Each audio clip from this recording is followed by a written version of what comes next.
Chapter 9 In the Witch's House. And now, of course, you want to know what had happened to Edmund. He had eaten his share of the dinner, but he hadn't really enjoyed it because he was thinking all the time about Turkish delight, and there's nothing that spoils the taste of good ordinary food half so much as the memory of bad magic food. And he had heard the conversation and hadn't enjoyed it much either, because he kept on thinking that the others were taking no notice of him and trying to give him the cold shoulder. They weren't, but he imagined it. And then he had listened until Mr. Beaver told them about Aslan, and until he had heard the whole arrangement for meeting Aslan at the stone table. It was then that he began very quietly to edge himself under the curtain which hung over the door, for the mention of Aslan gave him a mysterious and horrible feeling, just as it gave the others a mysterious and lovely feeling. Just as Mr. Beaver had been repeating the rhyme about Adam's flesh and Adam's bone, Edmund had been very quietly turning the door handle, and just before Mr. Beaver had begun telling them that the White Witch wasn't really human at all, but half a djinn and half a giantess, Edmund had got outside into the snow and cautiously closed the door behind him. You mustn't think that even now Edmund was quite so bad that he actually wanted his brother and sisters to be turned into stone.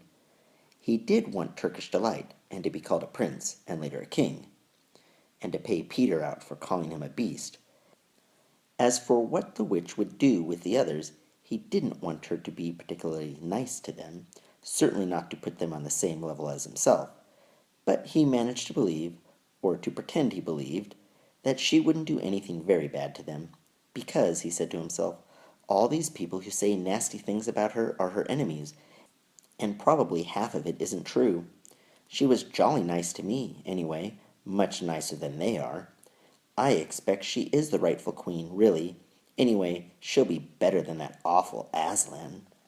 At least, that was the excuse he made in his own mind for what he was doing. It wasn't a very good excuse, however, for deep down inside him he really knew that the White Witch was bad and cruel. The first thing he realized when he got outside and found the snow falling all around him was that he had left his coat behind in the beaver's house, and of course there was no chance of going back to get it now. The next thing he realized was that the daylight was almost gone, for it had been nearly 3 o'clock when they had sat down to dinner, and the winter days were short. He hadn't reckoned on this, but he had to make the best of it, so he turned up his collar and shuffled across the top of the dam. Luckily, it wasn't so slippery since the snow had fallen, to the far side of the river. It was pretty bad when he reached the far side. It was growing darker every minute, and what with that and the snowflakes swirling all around him, he could hardly see 3 feet ahead. And then, too, there was no road. He kept on slipping into deep drifts of snow and skidding on frozen puddles and tripping over fallen tree trunks and sliding down steep banks and barking his shins against rocks till he was wet and cold and bruised all over. The silence and the loneliness were dreadful. In fact, I really think he might have given up the whole plan and gone back and owned up and made friends with the others if he hadn't happened to say to himself, "When I'm king of Narnia, the first thing I shall do will be to make some decent roads." And of course, that set him off thinking about being a king and all the other things he would do, and this cheered him up a good deal. He had just settled in his mind what sort of palace he would have, and how many cars, and all about his private cinema, and where the principal railways would run, and what laws he would make against beavers and dams, and was putting the finishing touches to some schemes for keeping Peter in his place when the weather changed.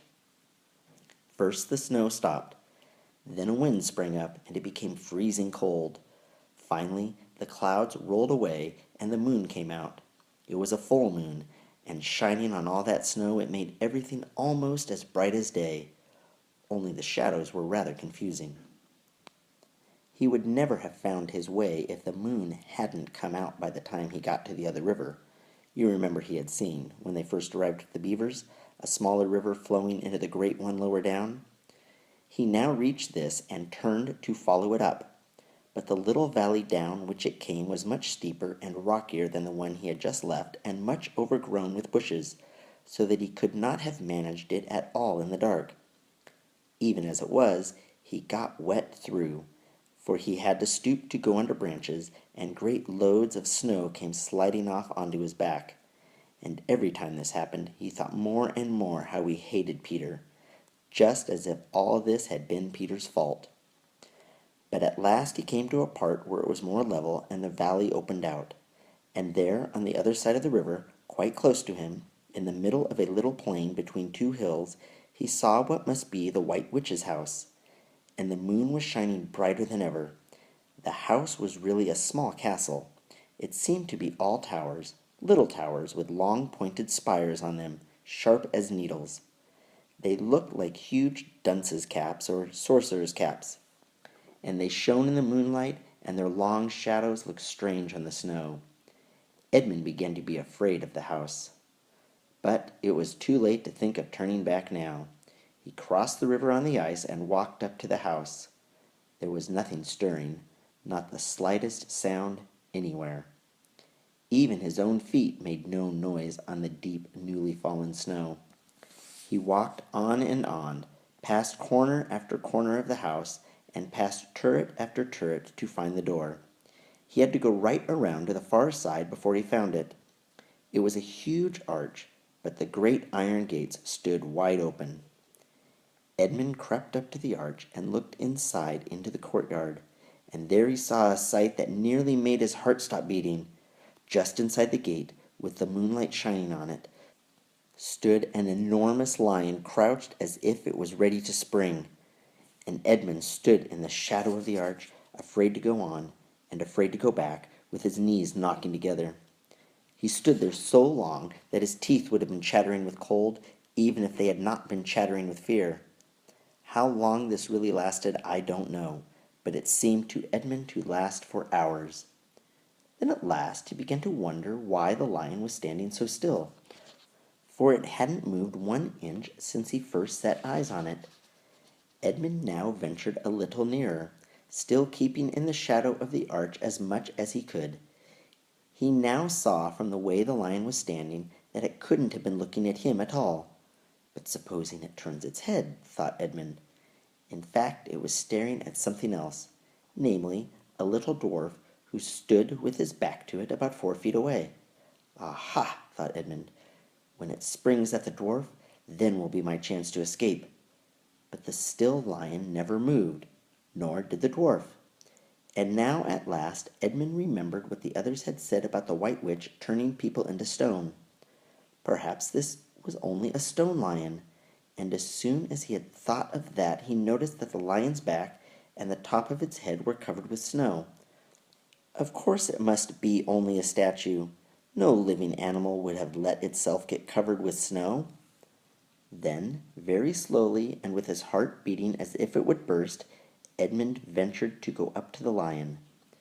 Even now he hardly dared to touch it, but at last he put his hand out very quickly and did.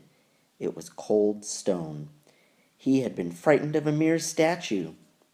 The relief which Edmund felt was so great that in spite of the cold he suddenly got warm all over, right down to his toes, and at the same time there came into his head what seemed a perfectly lovely idea. Probably, he thought, this is the great lion Aslan that they were all talking about. She's caught him already and turned him into stone. So that's the end of all their fine ideas about him. Pooh! Who's afraid of Aslan? And he stood there gloating over the stone lion, and presently he did something very silly and childish.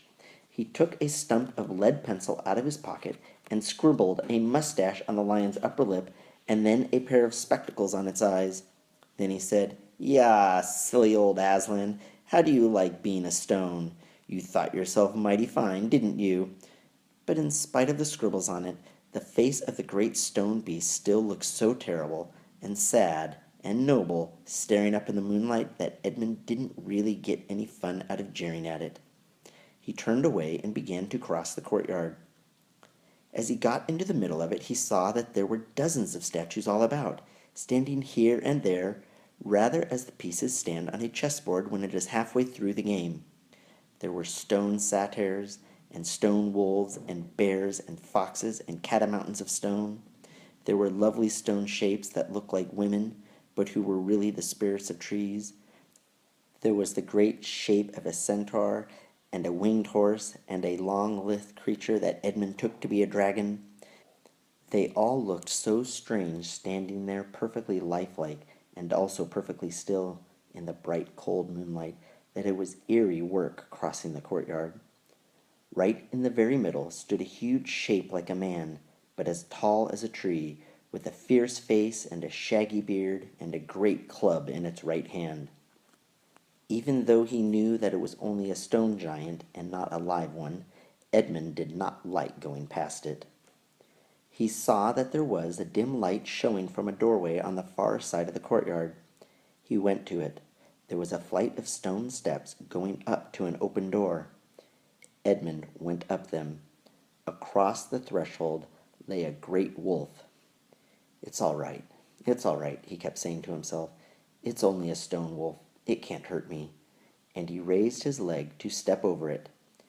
Instantly the huge creature rose, with all the hair bristling along its back, opened a great red mouth, and said in a growling voice, "Who's there? Who's there? Stand still, stranger, and tell me who you are."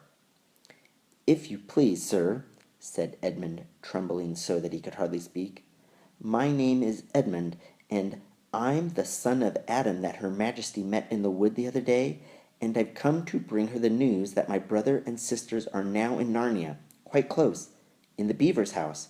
She wanted to see them." "I will tell Her Majesty," said the wolf. "Meanwhile, stand still on the threshold, as you value your life." Then it vanished into the house. Edmund stood and waited, his fingers aching with cold and his heart pounding in his chest, and presently the grey wolf, Fenris Ulf, the chief of the witches' secret police, came bounding back and said, come in, fortunate favourite of the queen, or else not so fortunate." And Edmund went in, taking great care not to tread on the wolf's paws. He found himself in a long gloomy hall with many pillars, full, as the courtyard had been, of statues. The one nearest the door was a little fawn with a very sad expression on its face, and Edmund couldn't help wondering if this might be Lucy's friend. The only light came from a single lamp, and close behind this sat the White Witch. "I've come, your Majesty," said Edmund, rushing eagerly forward. "How dare you come alone?" said the witch in a terrible voice. "Did I not tell you to bring the others with you?" "Please, your Majesty," said Edmund, "I've done the best I can. I've brought them quite close. They're in the little house on top of the dam just up the river, with Mr. and Mrs. Beaver." A slow, cruel smile came over the witch's face. "Is this all your news?" she asked. "No, your Majesty," said Edmund, and proceeded to tell her all he had heard before leaving the beaver's house. "What? Aslan?" cried the queen. "Aslan? Is this true? If I find you have lied to me—" "Please, I'm only repeating what they said," stammered Edmund. But the queen, who was no longer attending to him, clapped her hands. Instantly the same dwarf whom Edmund had seen with her before appeared. "Make ready our sledge," ordered the witch, "and use the harness without bells."